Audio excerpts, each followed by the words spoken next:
A day in my life as a full-time mom, content creator, and a small business owner. So for today's video mga mare, tara samahan nyo na naman kami sa panibagong araw. Ganito din ba yung anak nyo mga mare? Kailangan pang utuin bago uminom ng gamot. So meron kasing tonsil si Aya mga mare, kaya kailangan niya uminom ng antibiotic. Eto kasing nareseta sa kanya ng doktor mga mare, at buti na lang talaga marunong kami mang uto sa kanya. Kaya eto, umiinom nga siya ng gamot. Sige daw, ubusin mo daw, Sige daw. Dali. Wow! Galing! Magaling talaga siya uminom ng gamot. O, sige nga, last pa nga. Sige nga.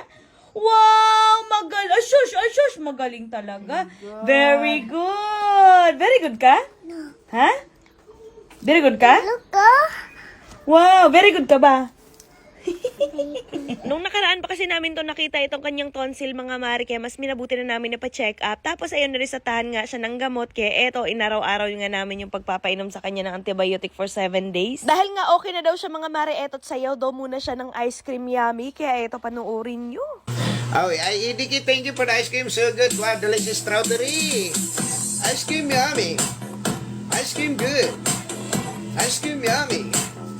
Ice cream good. Ice cream yummy. Ice cream. Oh, Idiki, thank you for the ice cream. So good. Wow, delicious strawberry. Ice cream yummy. Ice cream good. Ice cream yummy. Ice cream good. Ice cream yummy. Ice cream. O, diba? Napakakulit talaga ng batang ito. Pag nakakarinig ng ice cream yummy, ice cream good, talaga namang nasayaw ka agad. Anyway, sinawag na nga rin pala kami ni Tita Aret mga mare para kumain ng tanghalian. Tapos eto, after nga namin kumain ng tanghalian, usap-usap na muna kami nila Ate Arlene. Tawa kami dito sa kanya mga mare dahil inisa-isa niya nga kung ano yung mga mannerism ng kanya mga anak. Kada anak niya mga mare, merong kanya-kanyang mannerism. News ko puro. Yung bunso nga daw nila mga mare, ganito daw kung matulog o diba? Sinong hindi matatawa sa ganyan? Tapos yung isang anak niya naman mga mare, ganito daw kung matulog o diba? Talaga namang nakakatuwa. Diyos ko, day. Ang ano man anak. Sisi mo. Tuso sa man nagdurungay.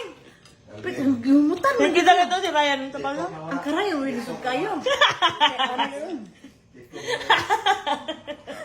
Dili na siya hinula uban maling. Dahil si Arben. Ang purot ang kuan habol ang maling.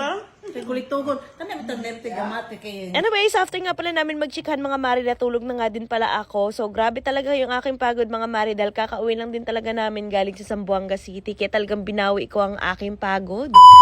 Ngayon nga mga mari ay nakapag-withdraw na naman ako ng 17,000 dito sa nilalaro kong Masaya Game. O diba, napakadali ng pera dito. Hindi lang 17,000 yung nawi-withdraw ko dito mga mari, nakakapag-withdraw din ako dito ng 700, 9,000, 29,000, tsaka 30,000. Dito sa Masaya Game mga mari, eto nga pala yung color game yung nilalaro ko kasi napakadali lang talaga manalo dito. Pumili ka lang ng kulay na gusto mong tayaan. Bukod sa nalilibang ako dito mga mari, kumikita din ako kahit nasa bahay lang ako. O diba, ang bongga. Kapag ka pumupunta ako ng perya, eto talaga yung lagi kong nilalaro kasi sobrang nakakalibang talaga, tapos napakadali pa ng pera dito. O diba, tingnan nyo naman, nanalo ulit ako. Ang kailangan nyo lang gawin mga mare, i-download nyo lang itong Masaya Game, nasa comment section ang link, tapos ayan, mag-register na kayo, ilagay nyo yung number nyo, tapos gagawa lang kayo ng password. Tapos dun sa number na nilagay nyo, merong darating sa inyo na verification code, tapos ayan, i-confirm mo na. At kapag ka maka-register na kayo mga mare, ayan, mag-login na kayo. Ang pinakabongga lang dito mga mare, kapag bagong register kayo, meron agad sila ibibigay sa inyo na 10 pesos coins. Anyways, kapag gusto nyo maglaro mga mare, kailangan nyo na munang mag-cash in. Pindutin nyo lang yung plus na nasa taas, tapos pumili ka lang kung magkano yung ka-cash in mo. So ayun na nga mga mare, since nananalo ako dito sa color game, i-withdraw ko na yung napanalunan ko. Para makapag-withdraw, pindutin nyo lang yung withdraw na nasa baba, tapos ilagay nyo lang yung amount na gusto nyong i-withdraw, tapos yung GCash number nyo. Sobrang dali lang talaga kumita dito mga mare, kaya ano pa hinihintay nyo? Download Masaya Game now, nasa comment section ang link.